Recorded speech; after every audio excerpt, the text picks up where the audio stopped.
I deem it a great honor to welcome our friends from Air Force, headed by Air Vice Marshal Rajiv Sharma, who is heading the educational wing of Air Force, and entire HRD setup is under him. Their headquarters in New Delhi.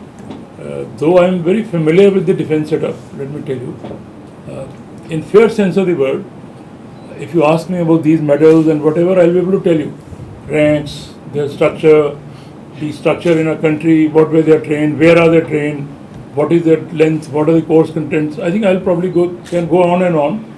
But about Air Force, my knowledge was a little limited, though I'm familiar, but then this education part, who heads, where is this, probably, somehow it never came in our discussions, and that's how it was left out. I'm glad to welcome them here. We have an MOU with the Army and the other establishments. Air Force was somehow missing. I'm glad that now onwards, Air Force officers can also join us over and above our sanctioned strengths for doing their MPhil, master's degree or PhD degree at their convenience. And as I have repeated earlier on a number of occasions, that defense officers are the ones who would do things at their own pace. They would not go at a yawningly slow pace that we are used to. If we give them a task, they would do it in their own pace, and the task will be accomplished within the span of time. This is what I have seen not once, umpteen number of times, and I can give you a number of examples in that direction.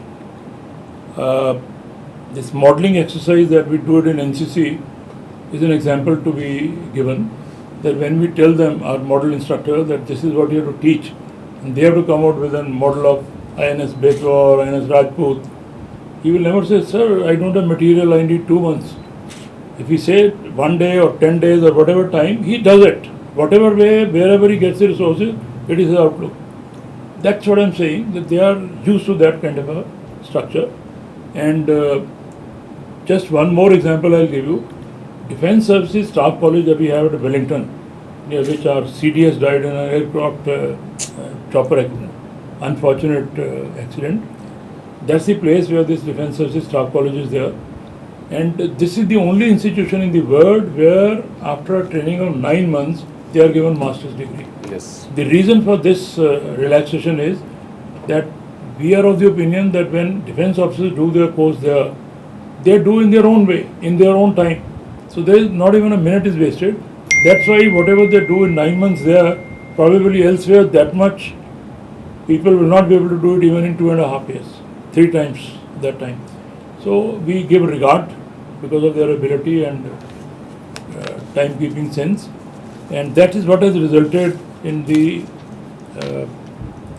award of master's degree after 9 months. This is one classic example which can be quoted. So in that same line, we are today signing an MOU which will enable our Air Force officers to join these higher level courses here. We have already said we have relaxed the condition of entrance exam, we have relaxed the conditions of coursework, we have relaxed the condition of that sitting in period of 2 years. Wherever they are, they can continue their work, and whenever they complete their research work, they'll be submitting and they'll be awarded the degree. Pondicherry University is fortunate enough that they have chosen to come to us, and we have been given a chance when we'll be able to serve our defense officers. That's the bare minimum we can do to reciprocate the kind of services they are rendering for our country. So with this, we welcome you here. Thank you. And we appreciate your gesture. We'll be happy to continue our association for all times to come. Thank you very much. Thank you very much for speaking so high for the Air Force, first of all, and the Air Force officers, and the work culture that we follow in Air Force.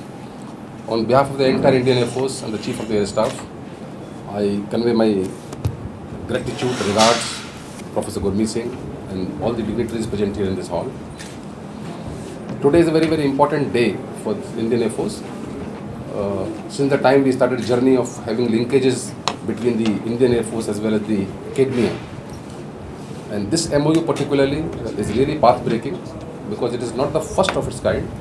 Rather, we are strengthening this by a repeat of this MOU with the university. We started the journey with the university in 2014, and we should have renewed it in 2019 somewhere. It's taken some time. The pandemic has affected us. And my even greater sense of gratitude to all of you that despite having constraints and challenge of the pandemic, we have seen that this is done and materialized in such a short span of time.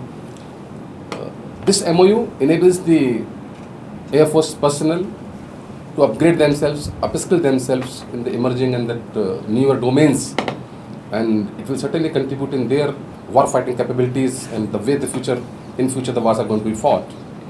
And this enables them to really, in a true sense, become the scholar warrior. As our Honorable RM has been saying and the PM has been saying, that amalgamation of Raksha and Siksha, so they go hand in hand. So I really look forward to extract all the benefits which are embedded in this MOU. And at the same time, this also facilitates the academia, and especially the Pondicherry University under the leadership of the Vice Chancellor, to directly contribute in the nation's defense capabilities. And all those officers who learn from you, becoming PhD holders, learning through the MTech and the MPhil and the MBA program, they will be certainly in a better position now to understand this. In Air Force, we have got call it Project Akashdeep. This entire exercise comes under Project Akashdeep, we call it. In Army and Navy also we have called projects Gyandeep and Sagardeep, where we have that Deepak means the flame of knowledge, and we have the warriorship with us. And we have got 12 universities on board as of now, and Pondicherry holds a very, very prominent place in this. And among these 12, we have the 2 chairs of excellence. And there's a new initiative in the last 2 years. We have established 2 chairs of excellence, and one with the Savitribai Phule Pune University, in the name of our the legend we were talking about with Professor Gurbi sir, that Master of the Air Force Arjun Singh. It's a legend by itself, the military leader par excellence, none in this country so far. And second chair, this chair is in the Department of Defense and Strategic and Defense Studies. We have the research scholar program, we have the doctoral program for this. And the chair that we have opened with the Kanpur IIT recently, it was only on the month of September last, in the field of the newer technologies now. And that chair has been opened in the name of another legend that we have, Air Marshal Harjinder Singh. So these both chairs plus 10 other MOUs with 12 universities in the country, with Pondicherry being a prominent one. And I wish that Air Force and all the academia, we have a better future ahead, and we contribute to the nation's war-fighting capabilities. Thank you very much, sir, for spending your time. I could see your busy schedule, your multitasking, shuttling from one to other meeting, and having so many people here. And really, we are very fortunate. Thank you so much, sir. Thank you. Thanks a lot for coming.